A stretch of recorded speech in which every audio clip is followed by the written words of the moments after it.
Let me ask you something. When was the last time you really stopped to look at the smallest act in your life and ask, what am I carrying and what am I ready to release?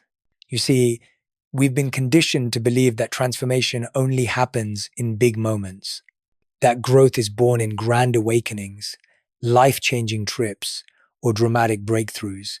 But the truth is far quieter. It hides in the daily rituals, the ones so ordinary, most people ignore them completely. We underestimate what feels small. We laugh at the idea that something like salt and water, something as mundane as pouring a handful of crystals into a toilet bowl, could possibly carry meaning, could possibly hold power. But what if I told you that the most powerful transformations in life are not born in noise, but in the silent, sacred choices we make when no one is watching? Because here's the thing, you're not just cleaning your space, you're cleansing your state. In every culture, in every ancient tradition, there's always been a profound understanding. Salt isn't just for flavor. Water isn't just for cleansing the body. Together, they've symbolized purification, clarity, intention for thousands of years. And yet today, we dismiss them. Why? Because we're moving too fast to recognize the sacred inside the simple. But the monks knew, the mystics knew. The warriors, before battle, before meditation, before devotion, they always began with one thing: purification, not just of their body, but of their intention. Salt, in its essence, absorbs, it draws in what the mind won't let go of, it collects what the spirit is tired of carrying. So when you drop it into the toilet, when you pair it with flowing water, you're not casting a spell. You're not performing superstition. You're doing something far more powerful. You are choosing to stop carrying what was never meant to stay, choosing to release the pattern, the story, the energy that has been weighing you down. And that choice, that quiet moment of intentional release, it's not a performance. It's not for the world to see. It's for you. And that's exactly why it works. I want you to pause here. Right now, take a breath. Scan your body. What are you holding that has overstayed its welcome? Anger, shame, a story that's no longer true? Imagine, just for a moment, that energy like smoke inside you, clinging to your ribs, hiding in your jaw, coiled in your stomach. Now imagine that smoke dissolving, pulled down, out, away, carried by something as simple as salt in water. It may sound too easy, but simplicity isn't weakness. Simplicity is strength refined. In the Shaolin tradition, every movement holds meaning. Before the punch is thrown, before the foot hits the ground, there is presence. There is awareness. There is cleansing. We forget that we are spiritual beings with physical habits. We forget that we're carrying emotional weight as real as physical weight. Resentment, guilt, fear, these are not invisible. They live in your nervous system. They show up in your reactions. They follow you into every relationship. And that's why a practice like this matters. Because it reminds you, you are not a prisoner of your past. You are not doomed to repeat the same cycles. You are not cursed. You are just carrying what hasn't been released. And release begins with a choice. You don't need to shout. You don't need to explain. You don't need a mountain retreat or a silent monastery. You just need presence. When you slow down long enough to see the act itself as meaningful, when you take that salt, hold it in your palm, breathe with intention, and drop it with clarity, you are training your nervous system to let go. And that training, it rewires everything. We talk about mindset shifts. We talk about emotional healing. But all of it begins with repetition, with rhythm, with returning every day to your center. A bathroom becomes a temple. A toilet becomes an altar. Not because of what they are, but because of how you meet them. Because the real sacred space is not around you. It's within you. This isn't about salt. This isn't about plumbing. This is about pattern interruption, breaking the loop before the loop breaks you. It's about reclaiming the authority to say, I no longer want to carry this. I release it. I cleanse, not because I'm dirty, but because I'm ready to grow. Let me be clear. This isn't magic. This is mastery. The mastery of energy, the mastery of intention, the mastery of learning how to move with mindfulness, even in the most overlooked corners of your life. And when you do this consistently, something beautiful happens. Your external environment begins to shift. But more importantly, so does your inner one. You start waking up differently. You walk into rooms lighter. You stop reacting to triggers with the same emotional reflex. You start choosing your responses, not recycling your reactions. And all of it begins not in a massive life overhaul, not in a perfect morning routine, not in a once-a-year breakthrough, but in a small daily choice. Like salt in a toilet, done with love, done with presence, done with the quiet conviction of a soul ready to evolve. So the question I want you to sit with today is this. What pattern have you been calling your personality when really it's just a curse you haven't released? Because the moment you name it and choose to flush it, the moment you treat the ordinary as sacred, that's when the shift begins. If this message resonated, I invite you to pause, reflect, and drop your thoughts in the comments. UG. Hit the like button if this stirred something in you, and don't forget to subscribe. Because this journey into clarity, release, and rhythm, it's just getting started. Thank you for walking with me. Let's go deeper. Most people think letting go is a one-time event. They wait for the perfect moment, the dramatic breakup, the rock bottom experience, the spiritual retreat where the sun hits just right and suddenly, boom, freedom. But healing doesn't work like that. Letting go isn't a single explosion. It's a slow burn. It's not a grand performance. It's a quiet practice. It's not something you do once and move on. It's something you return to daily, like brushing your teeth, like breathing, like honoring your body. Letting go is hygiene for the soul. We understand that the body produces waste every single day, and we flush it. We don't argue with it. We don't sit with it. We don't say, maybe I should hold on to this just a little longer. We flush it without hesitation because waste doesn't belong inside. But emotional waste, mental waste, we hoard that. We carry resentment from last year, guilt from 5 years ago, regret from a conversation we can't even fully remember. And we keep it locked inside, stored in the body, packed into our shoulders, our chest, our stomach. We replay those stories like background music. I should have said more. I can't believe they did that. Why do I always let this happen? These aren't thoughts. They're energetic toxins. And every day you hold on to them, you pollute your inner world. In the monastery, we were taught something radical. Cleaning is meditation. Sweeping the floor is not just a chore. It's an act of presence. It's a form of mental cleansing. When we wash our bowls after eating, it's not about cleanliness, it's about gratitude. It's about being where your hands are, not just existing in a space, but honoring it. Now imagine if you treated your own thoughts like that, not with judgment, not with shame, but with the same quiet discipline. What if letting go was just part of your daily rhythm? No drama. No emotional explosion. Just, this no longer serves me, I release it. That's what this ritual does. A handful of salt dropped into the toilet doesn't shout.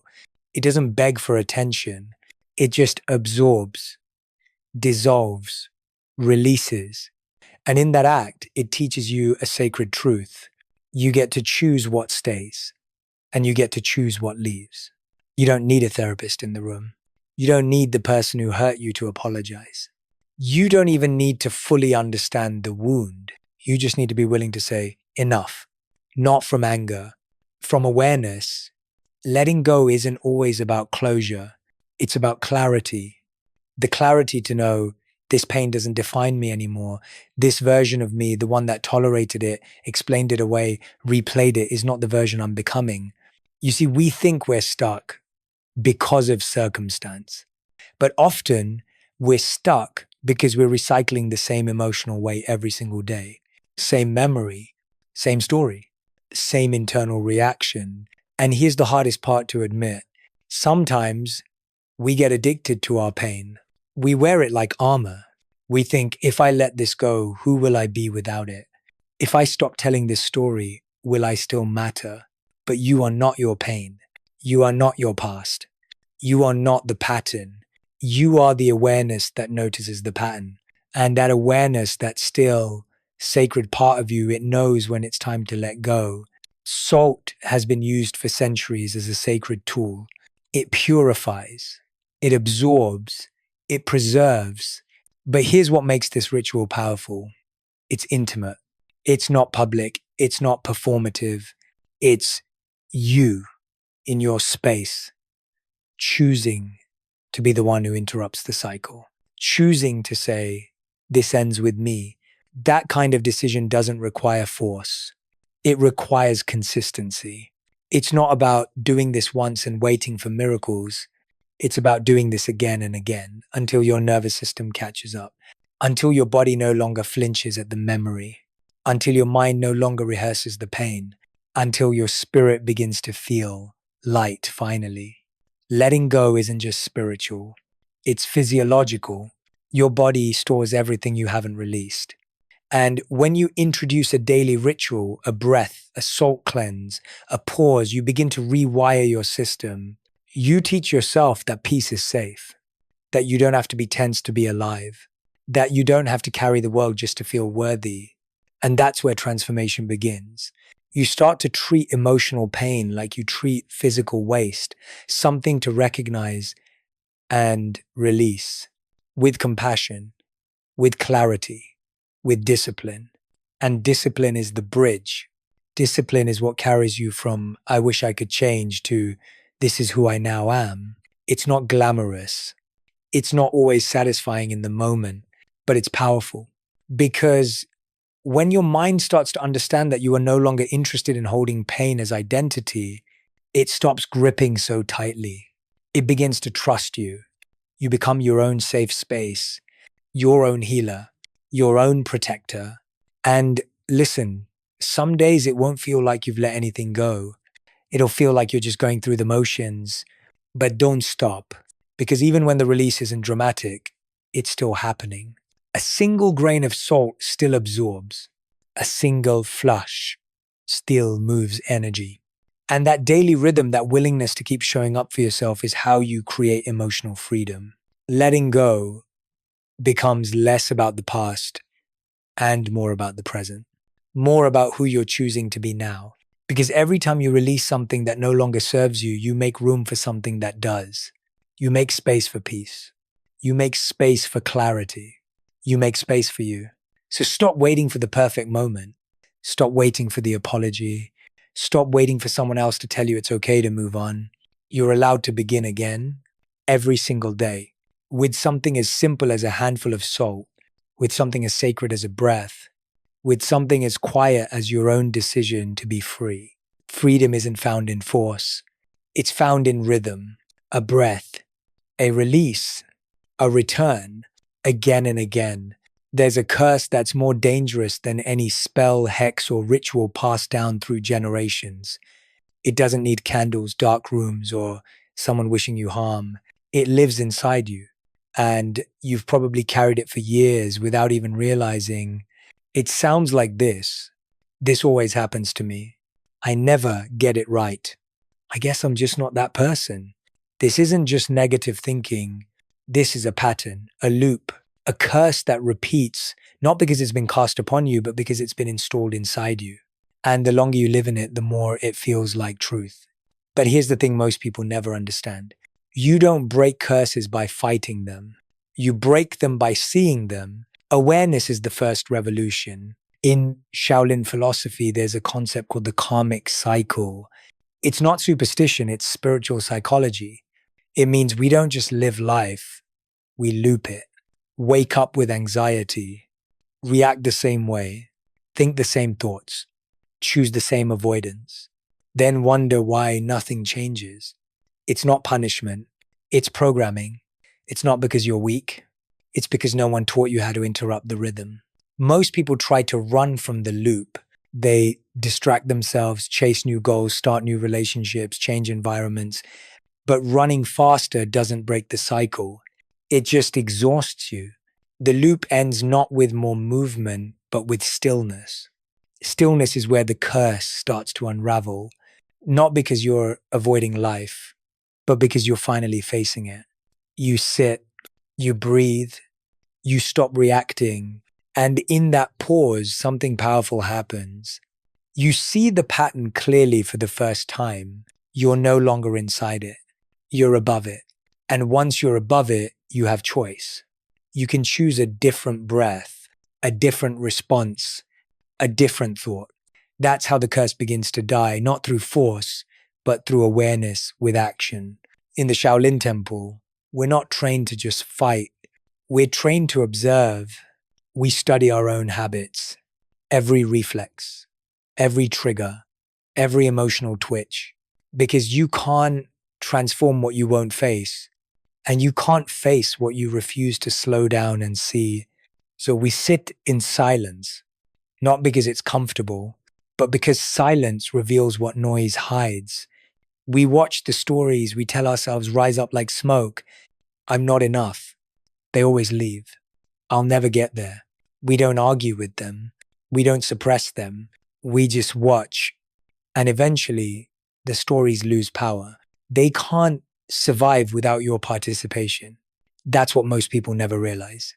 A curse needs your cooperation to keep running. The moment you stop feeding it, the moment you stop reacting the same way, the loop loses energy. It can't self-sustain. Let me give you an example.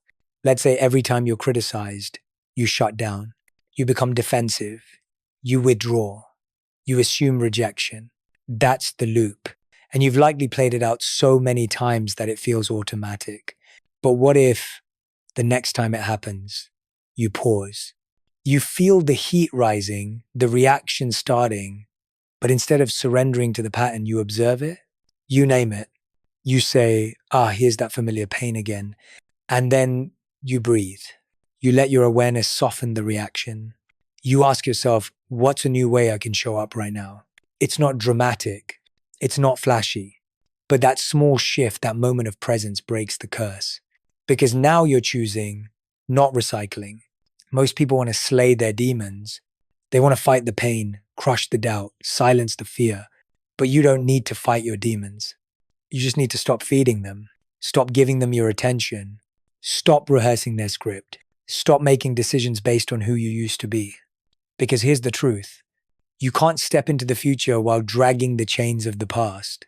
And most chains aren't physical. They're emotional. They're psychological. They're energetic. They live in the language you use. The reactions you justify, the identities you cling to. I'm just a people pleaser. I've always been bad with money. I attract the wrong people. That's not truth. That's the curse speaking. But when you start to name the loop, you start to dismantle it. When you practice a new breath, a new word, a new pause, you're literally retraining your nervous system. You're telling your body, we're safe now. We're no longer in survival. And that message, that signal creates emotional freedom. Because freedom doesn't come from running away. It comes from standing still, looking the pattern in the eye and saying, I see you, I know your story, but I'm writing a new one now. Let me be real with you. This isn't easy. It requires discipline. It requires self-respect. It requires being uncomfortable long enough to choose a new rhythm. But every time you choose that path, even if it's just one breath at a time, you gain power. And power isn't always loud. Sometimes power is silent. It's the silence of not responding to provocation. The silence of not defending an old identity. The silence of letting go without needing closure, approval, or permission. This is the kind of power that breaks generational pain.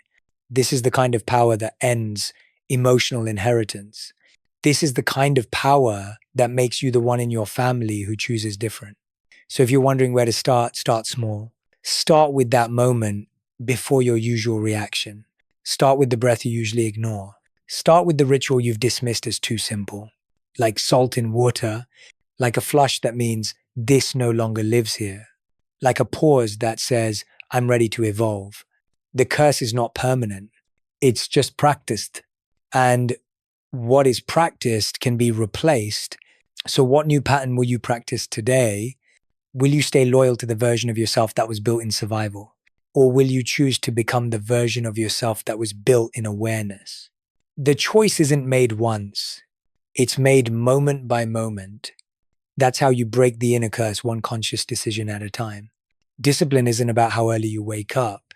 It's about how deeply you show up. Let me explain. You could rise at 5 a.m., chug a green juice, journal in 3 colors, and still carry chaos in your soul. Why? Because discipline isn't about performance, it's about presence. And presence starts in the smallest, quietest, most easily overlooked moments of your day. We think spiritual growth comes from big, dramatic acts, but the Shaolin masters knew otherwise. They knew that how you fold your robes, how you chop vegetables, how you pour water was not separate from your spirit. It was the spirit in action. We were taught this early. Discipline didn't begin when the bell rang. It began when your feet touched the ground in the morning. It began in how you breathed before standing, in how you walked, how you spoke, how you met the world with intention or didn't. See, most people live on autopilot, going through their routines with glazed eyes and a restless mind. But routine without presence is just repetition. It doesn't build you, it dulls you. Ritual, on the other hand, sharpens. And the difference between routine and ritual is your attention. You can clean a toilet as a chore or as a ceremony. You can drop salt in water as a superstition or as a sacred release. The action is the same. The meaning is what changes everything, because it's not the salt that transforms you. It's the intention you infuse into the salt. It's not the water that washes you clean. It's the awareness you bring as it flows. In other words, you make the moment sacred by how you meet it. When I was in the monastery, one of the first lessons drilled into us was this: nothing is too ordinary to be sacred. We didn't wait for the temple. We didn't wait for the right incense or the right chant or the right day. We practice now, always now, because if you can't find your center while sweeping the floor, you won't find it on top of the mountain.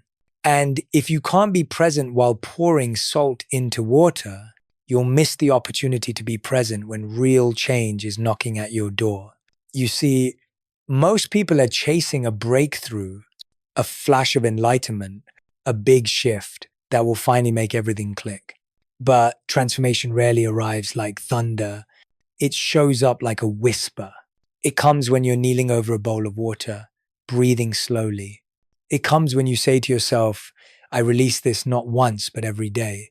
It comes when your nervous system learns to trust that stillness is safe. That's where real power is born. We think power comes from pushing, from achieving, from dominating. But real power, the unshakable kind, comes from presence, from a quiet mind, a steady breath, a heart that's grounded even when life gets loud. And that's what sacred discipline teaches you. It teaches you to listen, to slow down, to bring your full attention to this moment, not the one you're trying to reach. Because here's the hard truth most people avoid. You can't grow faster than your presence can hold. You want expansion? Then you need to deepen your ability to be here now. Because the way you do one thing, especially the smallest thing, becomes the way you do everything. If you rush through the salt ritual, chances are you rush through conflict. If you ignore the clutter in your space, chances are you ignore the clutter in your soul. If you avoid discomfort in silence, chances are you avoid discomfort in life. This is why Shaolin monks train in silence, in simplicity. Not to detach from life, but to engage it fully without distraction. So the question is not, are you disciplined? The real question is your discipline filled with presence? Let me paint a picture for you. Imagine salt sitting in a jar. Now imagine your thoughts, your wishes, your regrets, your guilt, all bundled up and placed into that salt with your awareness. Now you drop it into water. You breathe. You release. What changed? Not the salt, not the water. You did, because you used a physical act to anchor an emotional shift. That is sacred presence. That is ritual. That is discipline that transforms. And when you do this daily, something begins to shift in your identity. You no longer see discipline as punishment.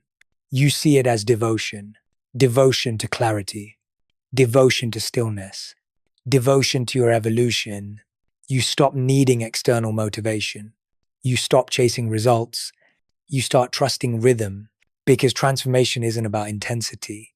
It's about consistency with intention. Let me repeat that. You don't need to do 100 things. You need to do a few things with deep presence. The same way a sculptor doesn't need to smash the stone. He needs only to return to it every day, chisel in hand, guided by vision. That's how identity is shaped. That's how emotional strength is built.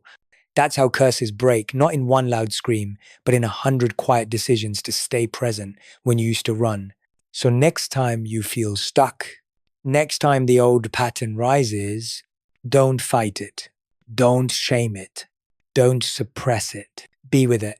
Hold it in presence and then release it through breath, through ritual, through sacred, quiet, loving discipline, because that's what it means to master your life. Not to control every outcome, not to be perfect in every action, but to meet every moment with your whole self, to be there fully, in the stillness, in the silence, in the salt and the water, and to let that presence reshape you from the inside out. Let me ask you something you probably haven't considered today. What does your space say about your state? I don't mean your mood. I mean your internal frequency, your focus, your mental stillness, your emotional weight.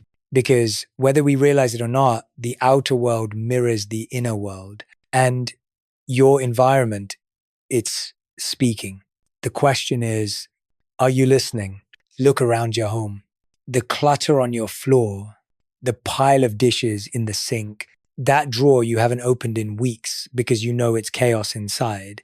Those aren't just messes. They're messages. They're evidence of decisions left unfinished, energy left stagnant, emotion left unprocessed. In Shaolin philosophy, the space around you is never treated as separate from you. It's a reflection, a breathing extension of your spirit. And that's why energetic hygiene matters. See, most of us practice physical hygiene without thinking. We shower, we brush our teeth, we clean our clothes. But how often do you clean your field, your emotional energy, your psychological residue, the weight you carry but can't name? Most of us live surrounded by invisible noise, not just sounds, energetic clutter, unspoken tension, unfinished thoughts. It lingers in the air. It seeps into the furniture. And over time, it becomes our normal. We stop noticing the tightness in our chest. We get used to the background stress. We start tolerating heaviness like it's part of life. But it's not. It's a signal that your environment is asking for your presence, not just to clean it, but to care for it. Because when you clear space outside, you create space inside. Think about it. When your room is a mess, how focused are you? When your desk is buried in papers, how peaceful do you feel? When your bathroom is chaotic, how grounded can your mornings truly be? Shaolin monks don't clean their spaces just for appearances. They clean as an act of alignment. A swept floor, a folded robe, a clear corner. These aren't luxuries. They're anchors. They remind the nervous system. This space is safe. This body is honored. This moment is intentional.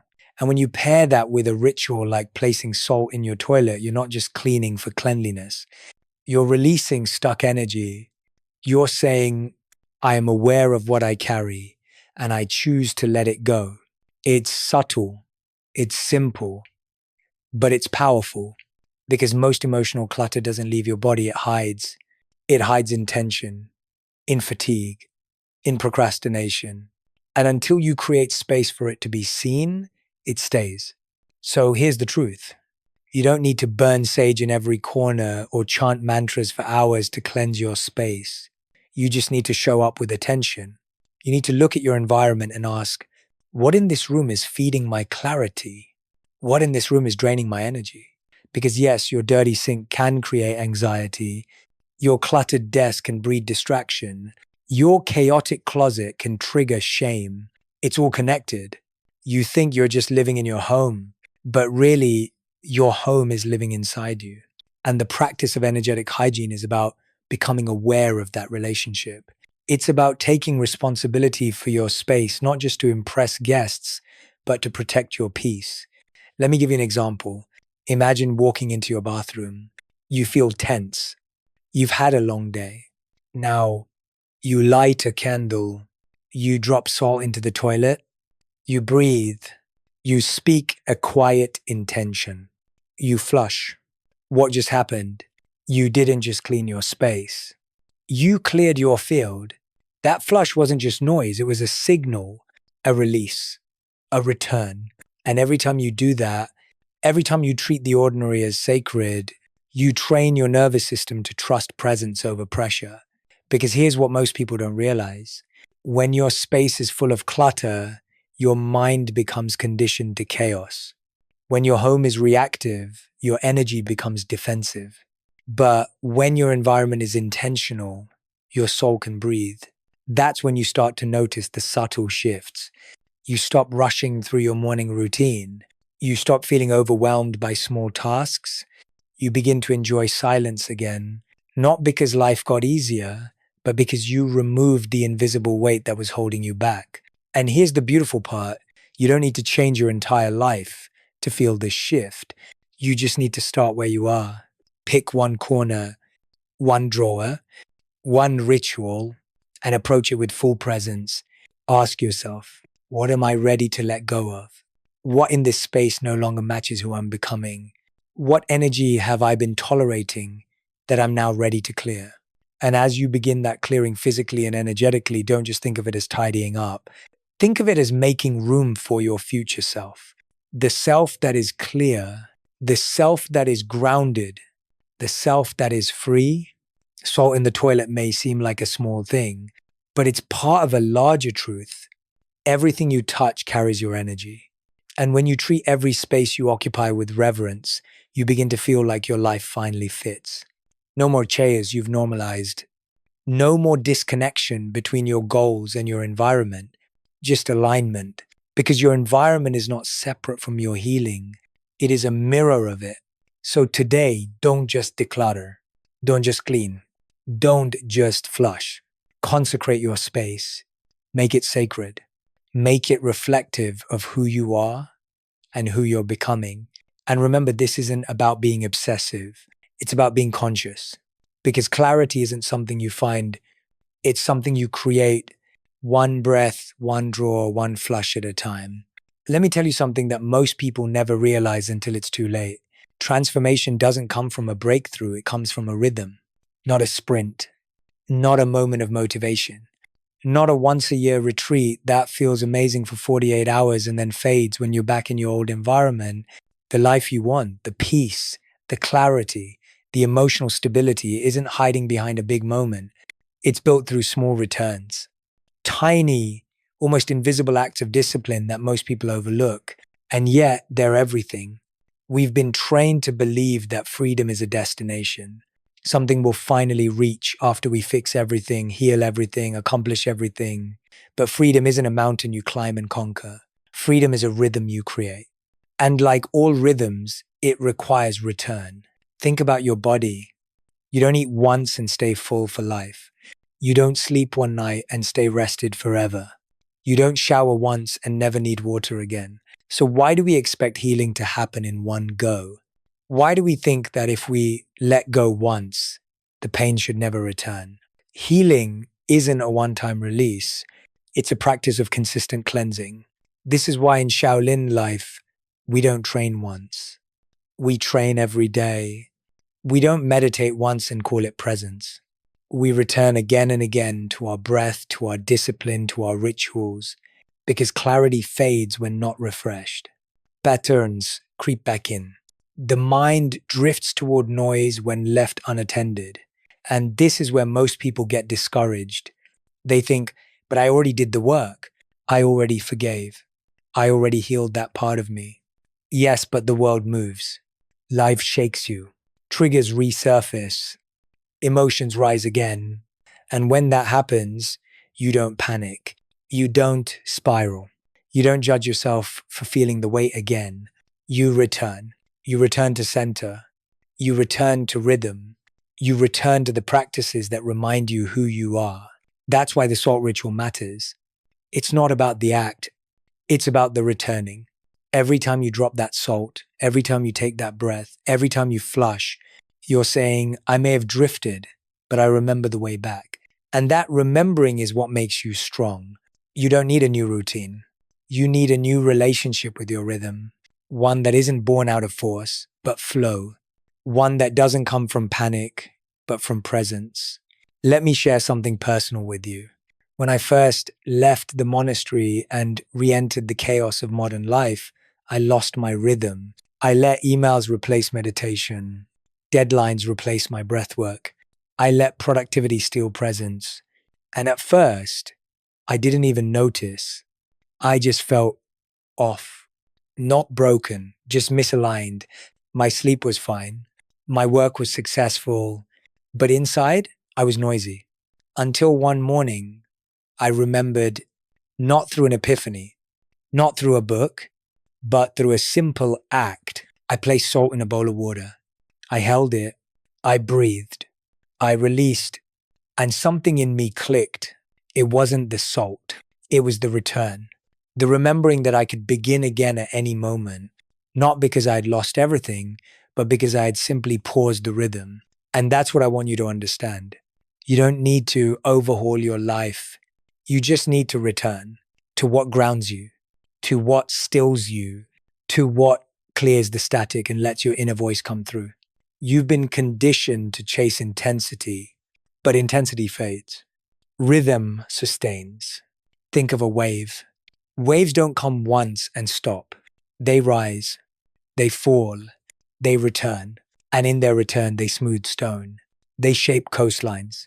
They change the landscape gently, but permanently. That's what your healing can become.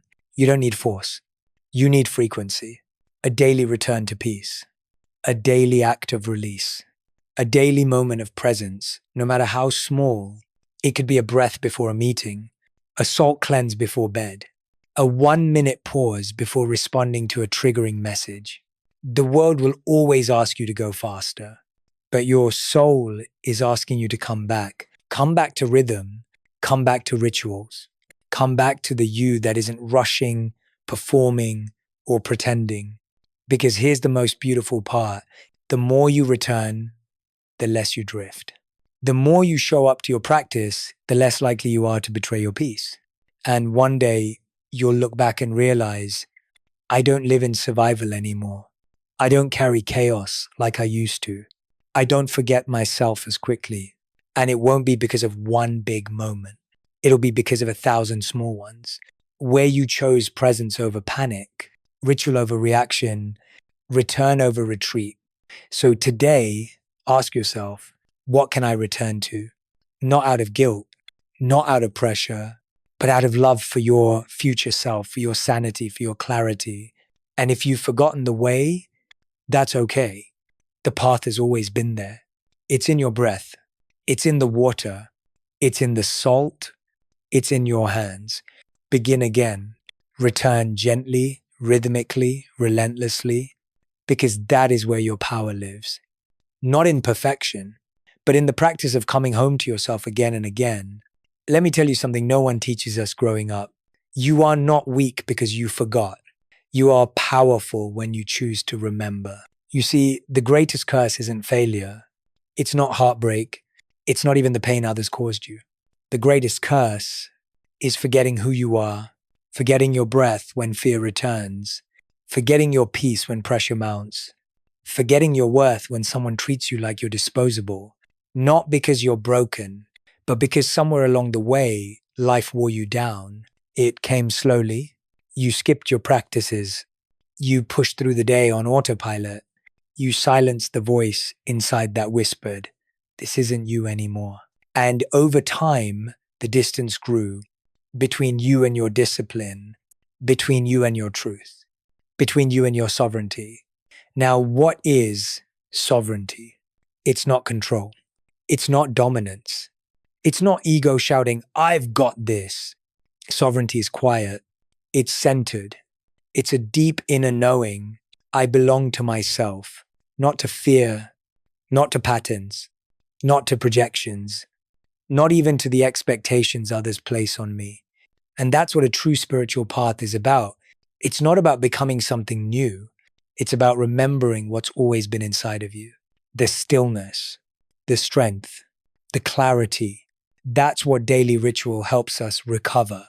Every time you place salt in water, every time you pause to breathe instead of react, every time you clean your space with intention, you're not just doing a task, you're practicing remembrance.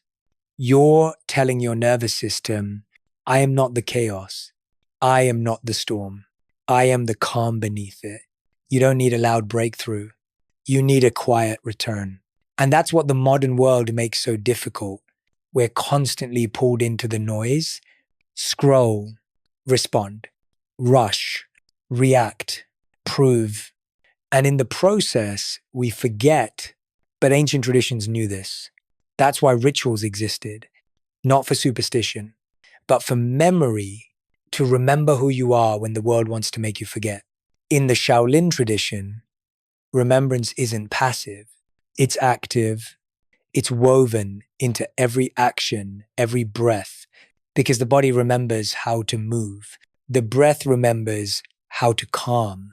The spirit remembers its path. And when you align with that remembrance, everything begins to clear, the noise softens, the fog lifts, the curse fades. Because the curse was never some mystical force. The real curse was disconnection. Disconnection from your rhythm, from your presence, from your peace. So what do? We return. Not once, not when life explodes, but daily, with love, with humility, with devotion. Salt in the water becomes your reminder, I can begin again. A clean space becomes your declaration. I'm creating room for clarity. A breath before reacting becomes your sovereignty in action. I choose who I am, no matter what life throws at me. This is how transformation really happens. Not in intensity, but in intimacy. Not in performance, but in presence. Not in doing more, but in remembering better. Let me offer you a truth I've learned after years of guiding people through deep inner work. You're not stuck. You're just disconnected. And disconnection is reversible. One breath can bring you back. One ritual can reawaken you. One choice to slow down can shift everything.